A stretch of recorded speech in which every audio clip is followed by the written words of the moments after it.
So we're going to go ahead and make this tissue holder. It's a soft one without the zipper.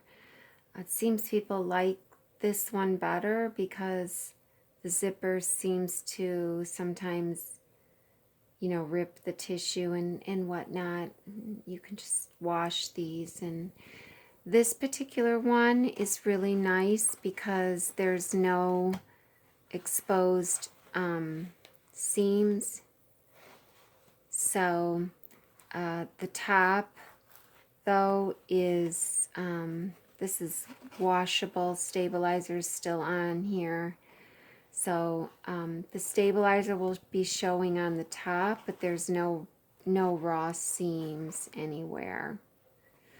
And you can use wash away or tear away. Now on this next one, I'm just going to use tear away.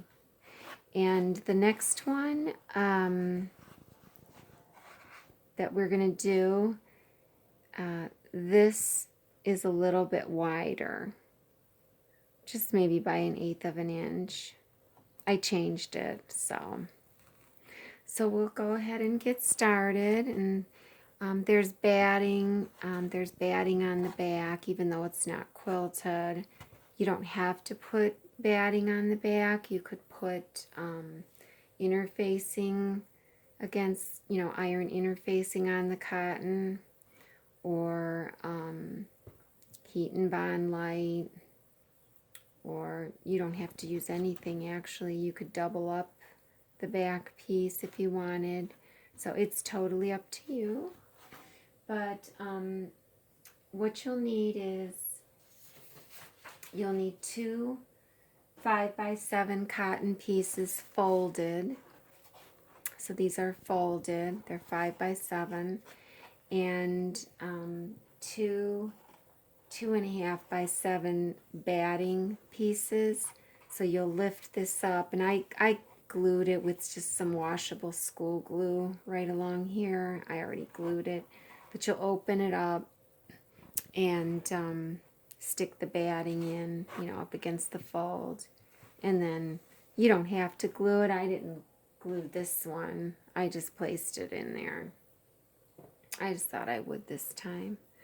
So that's 2 of them. And then you'll have 2 more pieces that are 5x7. So 5x7 for the backing and a 5x7 for the lining. And I put down, this is the right side. I just wrote it in up there. These are a little bigger than 5x7. So the first thing you'll do, and I'm doing it all the same thread. It's fitting in a 5x7 hoop. And like I said, I'm using Stitch and Tear stabilizer for this one. I'm probably going to be sorry because, it's a little stiff. But it's okay, I guess. So anyway, so the first color is your die line. So there's instructions. And it just says stitch the first color on your stabilizer.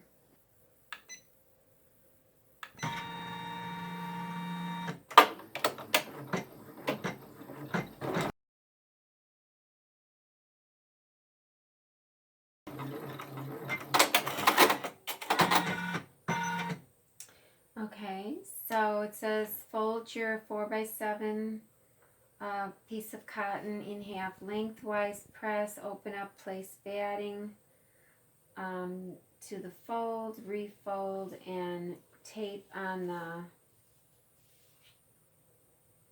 the left center die line. So I'm taping it on this left center die line, but it's on the actual right side. So it's on the right side, but it's taped to this left die line.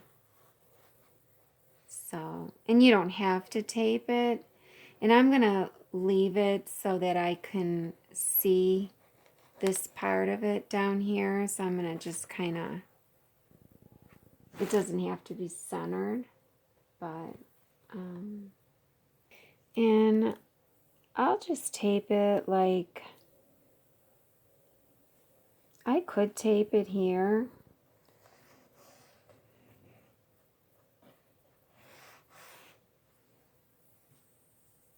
Just as long as I'm not in the stitching area, it's going to stitch like maybe, I don't know, 1/4 of an inch, 3/8 of an inch away. Hopefully I'll miss it there.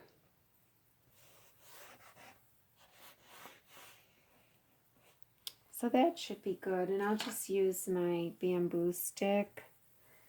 So now it's going to tack it down. So it says stitch the next color, which is your tack down. This is my needle.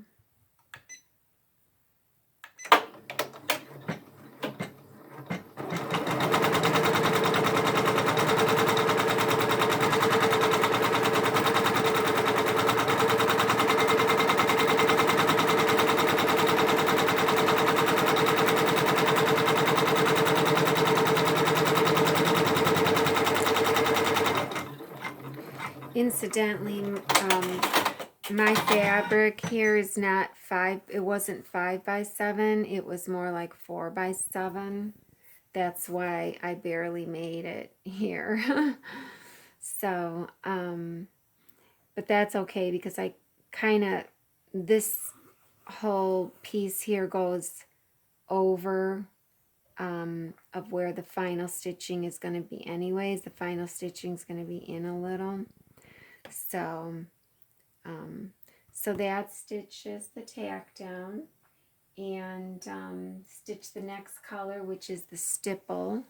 Now I have it stopping between everything. If you know, even though everything is the same color, I'm just doing that because of, you know, the video, because I'm doing a video. But you could just have your machine stitch this tack down and then go right into the stipple without it stopping.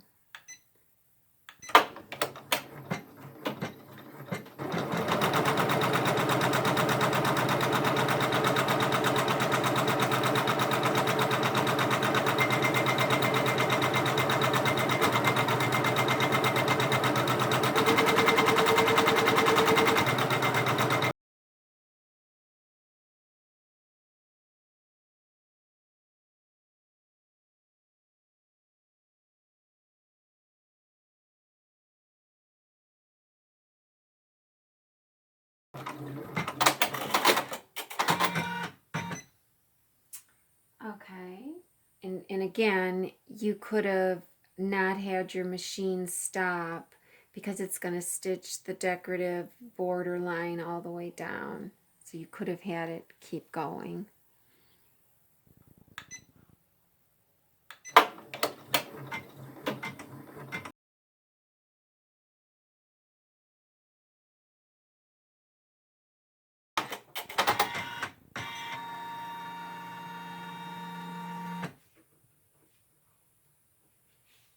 Okay, so that's that side, and so now you repeat the same thing to the other side, and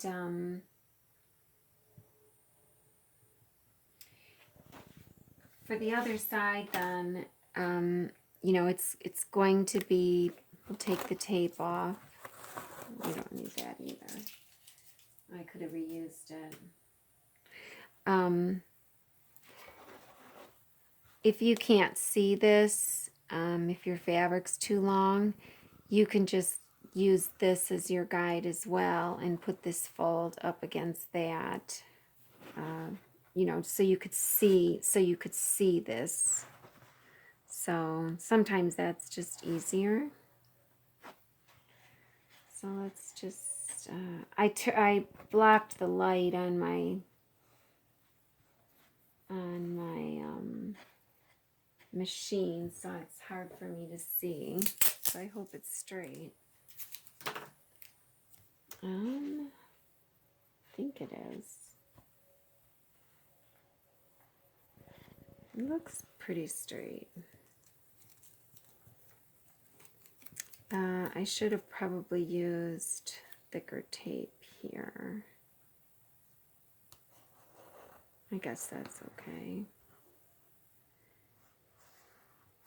I'm hoping that I didn't get too far in. I think I'm okay.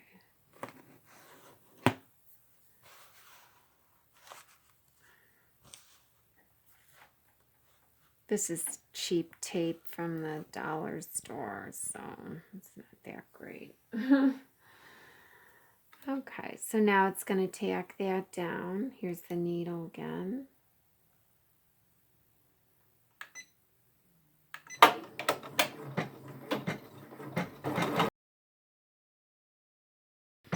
Okay, same thing then. It's going to stitch the stipple.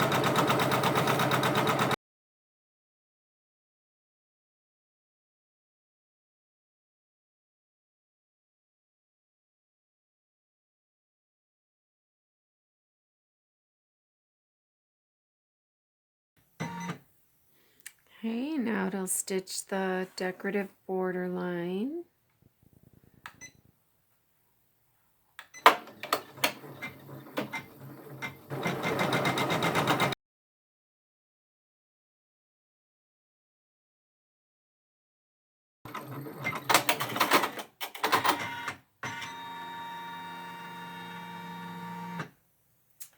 Okay, so now at this point you'll put your backing on, but you can also put a little ribbon loop anywhere you want. If you know, or anything, you could put a loop with a D-ring on it if you wanted to at this point, you know, so you can hang it or hook it inside your purse or what have you. So I'm going to pause the video and get a ribbon. And I'm also thinking, I don't know if I want to put batting on my backing this time. I might put Heat and Bond Light on the back or fusible fleece, you know, because it's not going to be quilted. So I'll decide when I come back. Be right back. Okay, so I decided to put a D-ring on. So I have a little piece of leather, an old piece of leather here, and I looped it. And then I just put a D-ring at the end of the loop, and it's going to stitch, when it stitches down the backing, it's going to be inside this line. So it's going to stitch like right here. So, so I should be fine with my tape. And it's not going to stitch anything here, so I just figure I'd tape it there. This cheap tape of mine. And then I did decide to put fusible fleece on the back of my backing. It looks like it puckered though. I have to go redo it with steam again. You use steam when you use fusible fleece on the wool setting. It just rippled right there. So I'll be right back.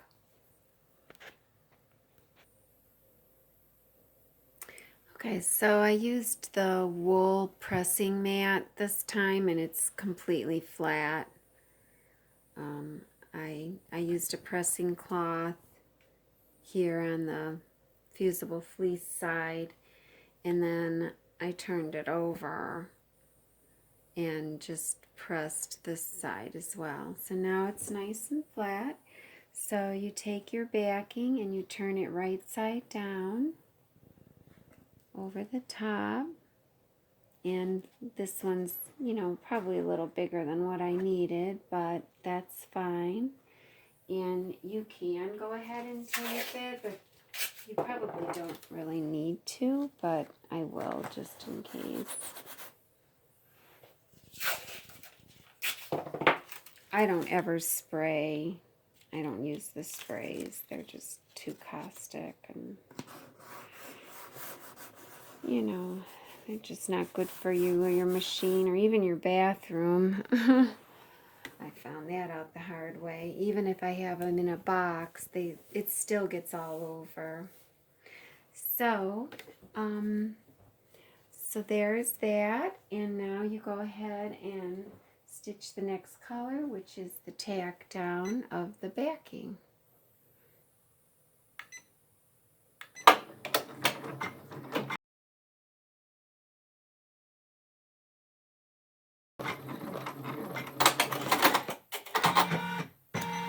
Okay, and now this is the good part. The lining has to go on the underneath. That's what hides all the seams. So I'll just leave this tape on. So I'll take it out of the hoop and I'll tape the lining underneath with the right side of the lining facing the hoop. Just so you know, and that's why I marked it right side. So that's going to be facing the hoop. Okay, I just realized I had this on pause, so I don't think you saw that the back of the hoop. Not sure. I don't think you saw that I taped it and then I ran, you know, I put the tape in the four corners. I turned it over and I pressed down on a table so that I wouldn't mess up my stabilizer. And then I put it back in the machine and stitched the lining. Now the lining starts here, goes around, stops, goes back, and stops. So there's a gap there for turning. So you missed that step. So here's the gap. So we're going to remove everything from the hoop and trim 1/8 of an inch around, except for here. We're going to come in like this and like that and cut like that, like a 1/2 inch seam allowance, and then we'll turn it and slip stitch the lining and then turn it again to the proper you know, inside out or right side out. So I'll go ahead and trim that with my rotary blade. You can use a scissor or a rotary blade, but I have a titanium blade, so 60 millimeter thick, you know, big rotary blade. So one sec. One thing I forgot to mention, since I have stitch and tear on this project, I am going to tear away the stabilizer close to the stitching line first, and then I'll trim it. So it's just, then you won't have all that in your seam allowance. So you may have to release some of these stitches here.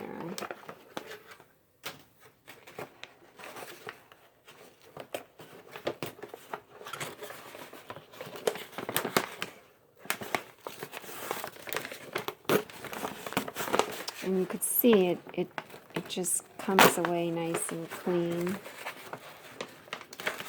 But like I said, I'm probably going to be sorry because you know,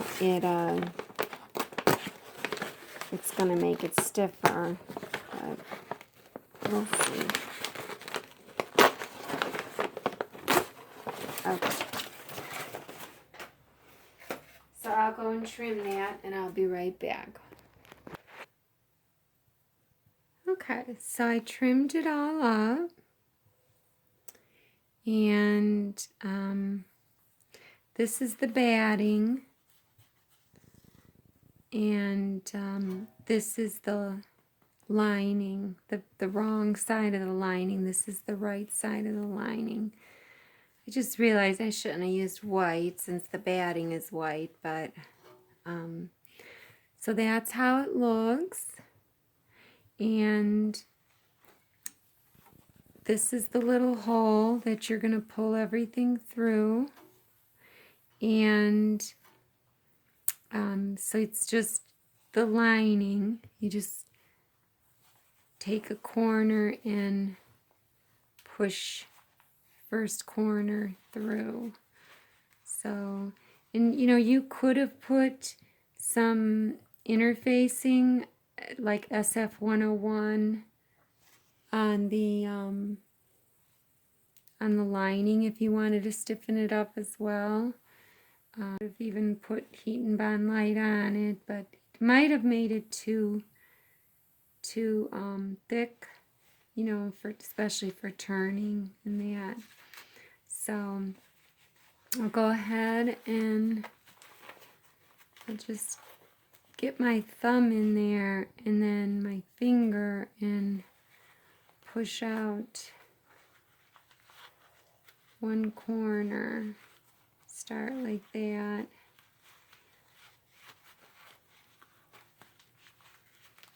And then the one right next to it is usually helpful.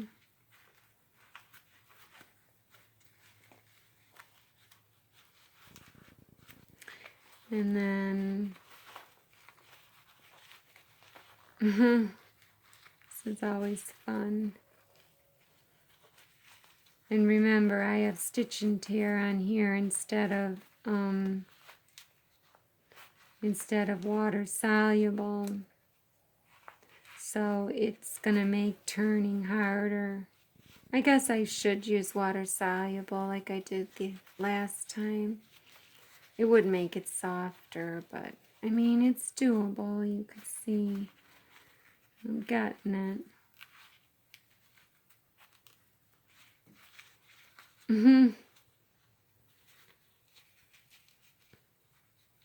Plus I have that left. Oh, I just ripped it. Well, I'm gonna slip stitch that. Maybe I should have made my opening bigger if I'm gonna use stitch and tear. You know. So there you could see the inside. So that's the stitch and tear is going to stay. And of course, if you used water soluble, then that'll wash away when you wash it, because you know you want to be washing these, especially if you have a cold or the flu or what have you. So, and you know, when you wash it too, the stitch and tear will soften up as well. I don't think it disintegrates, but so that's that side, which we'll be turning it in a minute. Oh, the tape is still on. You could remove that.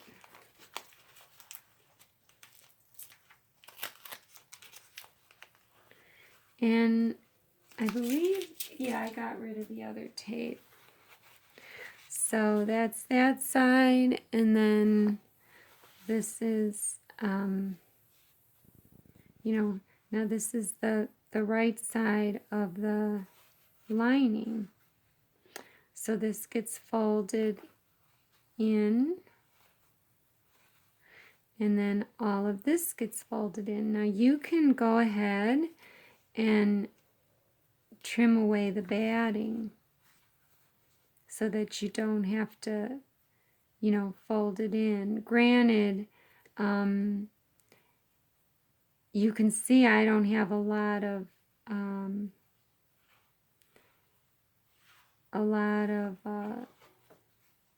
fabric here, because remember I only used a 4-inch piece, so it's kind of not so great, But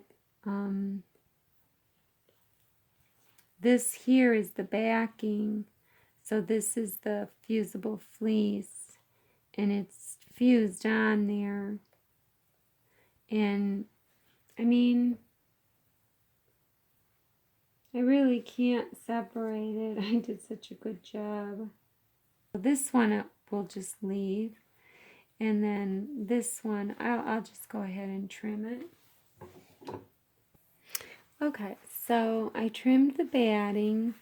There isn't a whole lot to work with since I, gypped myself. And I folded this flap in, and so I'll fold the rest of these in as well, as best I can. And I mean, you can see, the stitching line.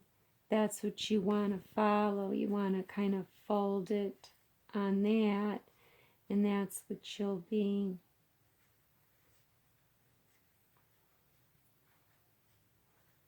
slip stitching. And I'll just clip it for now.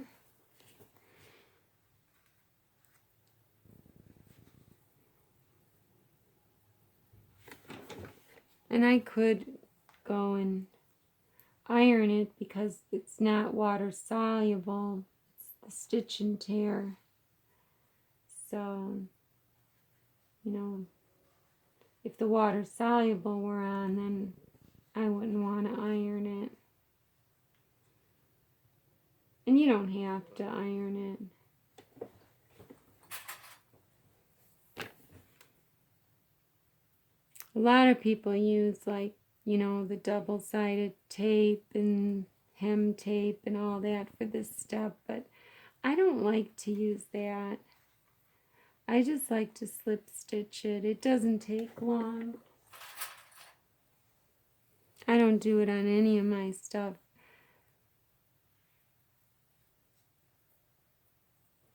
So I'll go ahead and just slip stitch that. So I'll go ahead and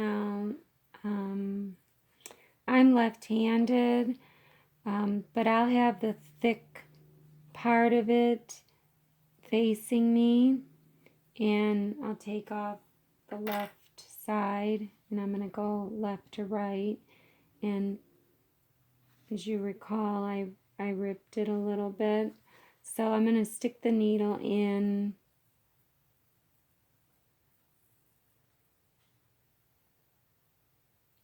beyond the hole first.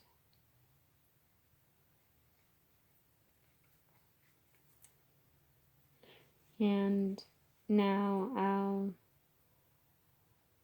maybe try to cover that, push that in a little. You won't see it because it's on the top, but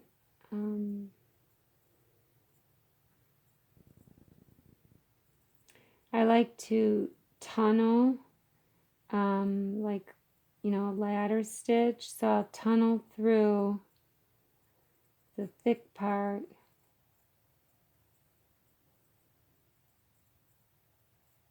And just for this one, I'll do it in 2 steps, just so I can bury that.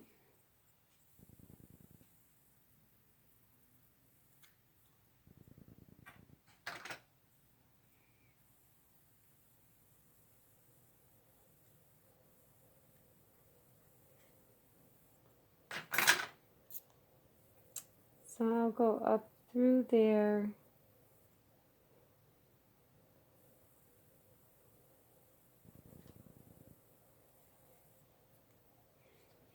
So I buried that knot, and I'm on the thin side. So I just come into the thick side and I channel through, and I come out 1/4 of an inch away and go right into the thin. That's how I do it. But of course this isn't gonna be quick. because of my thread. So I'm in the thin, and again, I just go into the thick, tunnel through 1/4 of an inch. That's a heavy quarter right there. I think I just want to be done with this thread.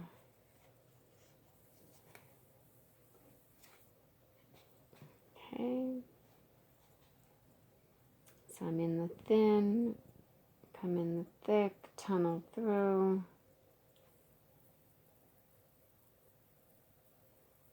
And go right through the thin.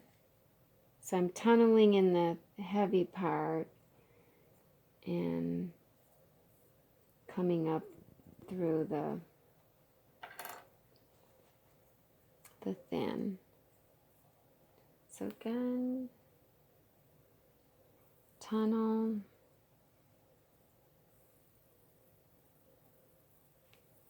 and up. So I'll do that all the way to the end.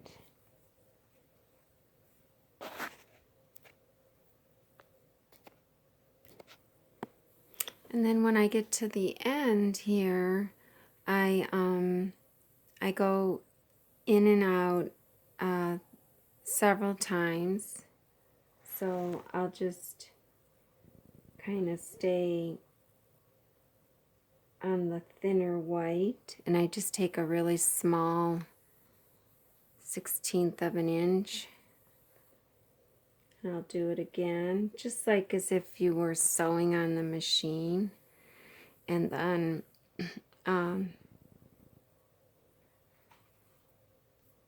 this is so thick that I think I'll just do it twice. So I have my finger, and I come through from the back so that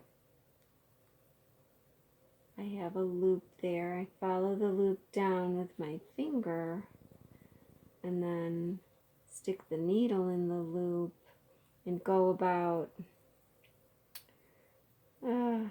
maybe a heavy 1/8 of an inch away. Stick it in there, an 1/8 of an inch away from, where the thread came out of. And I stick the needle in the loop still and pull on it so that it pulls and makes a knot. And then when the knot is down there, I pull the needle out, and so then the knot is, you can kind of see it, it's right there. So now I go in like, a smidget away from the hole, but when I go through the thin, I kind of come out the thick.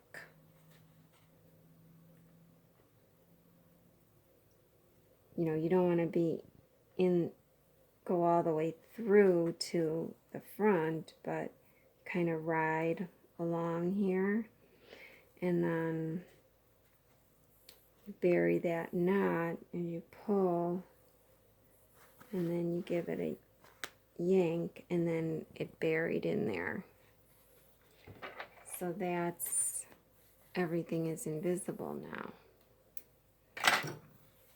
So that's all done.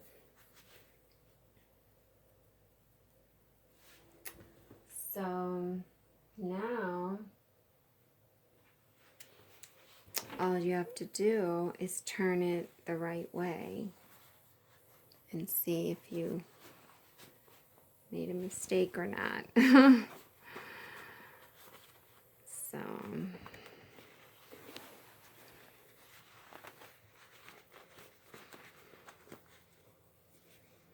and all the corners are rounded, so that makes it nice.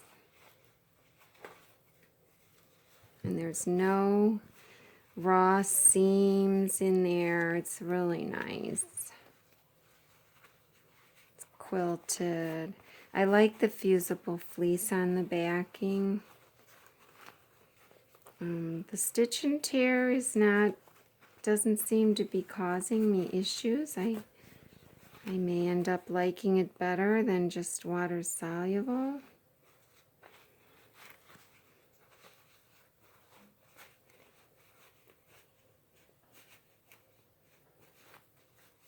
You know how they roll the seams then and that.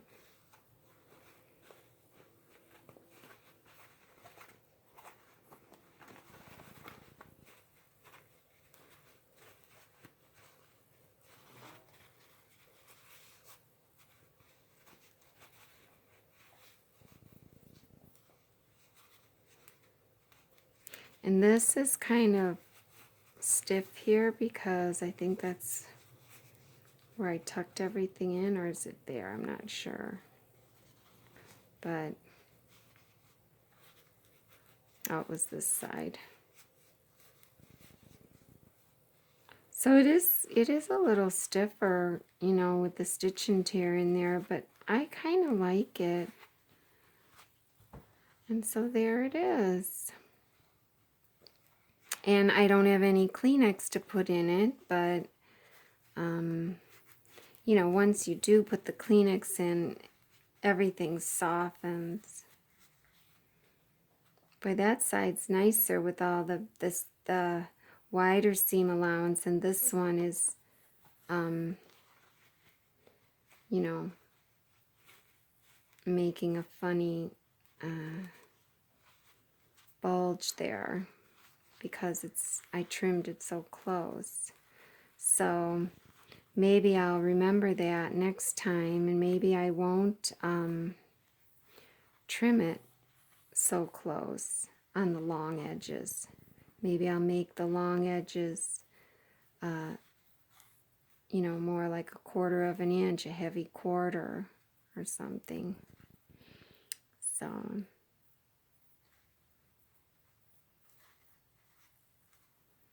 and like I said, of course, it'll lay better when you have something in it. So there it is. It's all cute and ready for Kleenex. And it's nice inside. You don't have all those raw edges and that. I really like that. And you can hang it from your desk and just grab a Kleenex. You could put one of those big hooks through there, or you could have used a swivel clasp here instead of the D-ring, but they're so expensive. I didn't want to do that for this. These you can get at like Walmart. They're so cheap. You know, they're over by the building stuff. I don't know which one would look better. Either one would look cute. And you could just use that if you wanted. And, you know, you could hook it on your pants. And I have the hand sanitizer holder as well as this. And some people are putting a pocket on the back, which you could do that. So before you put this on, you could put a pocket on to put your sanitizer in. If you want, you know.